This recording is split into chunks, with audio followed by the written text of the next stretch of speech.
Alright, so the Slate event just wrapped up. Pretty late for a Thursday night event, but I know a lot of media was there. Out of Spec should have a video, or I'm guessing a few videos out by the time this video comes out. So if you want in-depth, hands-on, I recommend Out of Spec videos. They do really good in-depth EV stuff and non-EV stuff, but mostly EV stuff.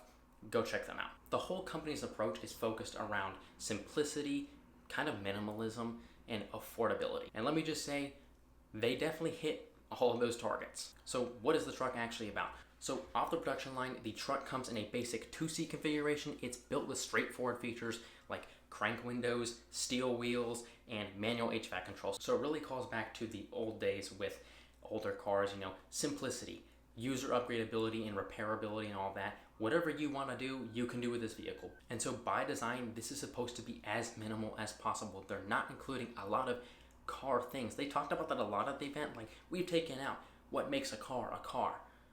So what are you selling me? And they were really proud of the over 100 accessories they have for the Slate vehicle. And these can be installed at the time of purchase or later down the road by the user, by Slate service centers, or by probably third-party shops. One of the more notable options that I noticed was a flat pack SUV kit, which adds a rear seat, roll cage, and airbags, which just effectively converts this pickup truck into a 5-seater SUV, which is pretty awesome. Now again, there's no prices for those accessories yet. They'll come down the road. From what Slate said, this only comes in one configuration. I'm really gonna think of it as two because there's two different battery pack sizes, but one configuration as in this is the blank slate. If you order it differently, they'll build it customized, but typically just from the factory, it's gonna be the same basic truck. So the body is designed to be wrapped instead of painted. They're really not doing a paint job, which, hey, saves a lot of money for them, makes it more simple. And Slate goes over all this, but they offer multiple levels of wrapping so owners can change the appearance easily, either by themselves or with professional help. They made it sound like a normal person like me could wrap my own vehicle. They make it that simple. Now, what did they cut out of the truck? What type of basic things are not in the car?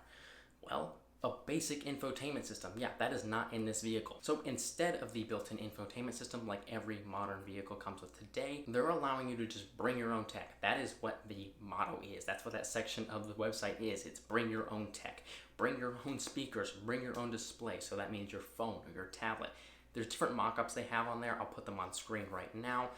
They talk about the universal phone mount, which they are saying is going to be crash tested and rated, because if you get in a crash in this vehicle, you don't want your phone flying around or hitting you in the face or something like that, especially a large tablet. However, there has to be some sort of basic operating system for this vehicle because they have to be able to display the speedometer, the odometer, and basic things like drive modes and, are your high beams on and stuff like that. So there will be a basic operating system. They didn't talk about that though.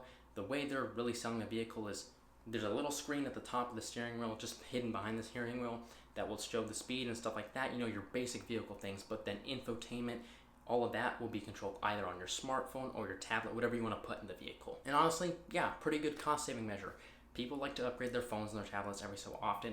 Why not let your car grow with that? And they showed off an app very briefly, not even it moving around really, just like basic mock-ups of an app. So I don't know how far along they are with that, but either way, pretty cool concept. Now let's talk about the specs of this vehicle. I will put them up on screen right now. There's a standard version which has a 52.7 kilowatt hour battery. They're aiming for about 150 miles of range with this. So think of this as a commuter vehicle, but for basic around town things, it might be perfect. And there's also an optional 84.3 kilowatt hour battery pack, which they're targeting the range number for about 240 miles. So a lot better. That is the pack that I would spec personally, just because I want to know that I can make it around town and stuff like that and not have battery and range anxiety. 240 miles is pretty good. Now the Slate EV is a single motor rear wheel drive vehicle only. The power output for that single motor is about 150 kilowatts. So nothing crazy. It translates to about 201 horsepower. And they gave the Slate EV an estimated 0 to 60 time of 8 seconds. So you're not going to be beating a lot of EVs off the line. Not a Rivian R1T, probably not a Chevy Silverado, but it's still cool with the instant torque that you're going to get from the electric motor. The truck also includes an 11 kilowatt onboard charger, and it supports up to 100 kilowatts, I guess, DC fast charging. So this will take the battery from about 20 to 80% in 30 minutes. Pretty good, but kind of standard, and especially with this much smaller battery pack, it's going to be okay. Again, not a road tripping vehicle by my standards. Now, this is a truck, obviously, or an SUV, So let's talk about cargo capacity. I'm going to put some specs up on screen right now. There is a front trunk on this vehicle. It's about 7 cubic feet of space on the inside, so nothing super massive, but it does have a drain plug, so if you want to do the cool thing of filling up your front trunk with ice and putting drinks in there, you can definitely do that. And in the truck configuration, you're going to get about a 4.5 foot bed. Think same size as the Rivian R1T, so not a full-size truck with a 6 foot or even 5 foot bed, but 4.5 foot bed. It's capable, but not amazing. But also, we're going to get to a spec in 5 seconds that might make you reconsider this as a real truck. And that is the payload for this thing and the towing capacity. The max payload for this truck is 1,433 pounds.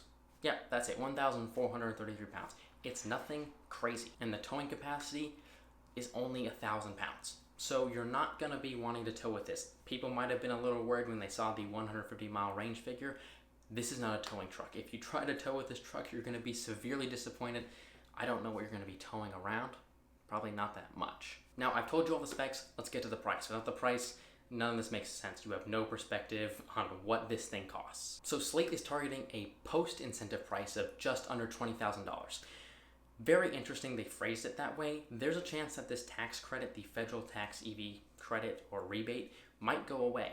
And if that's the case, you can think of this vehicle as a sub $30,000 vehicle, which at that price point, I might start to look at other options. So reservations opened today, just like during the event. It's a $50 refundable deposit, similar to how you reserve any other vehicle like the Rivian R2 or the Cybertruck. Refundable deposit, except for Slate, it's only $50. They talked a little bit briefly about production.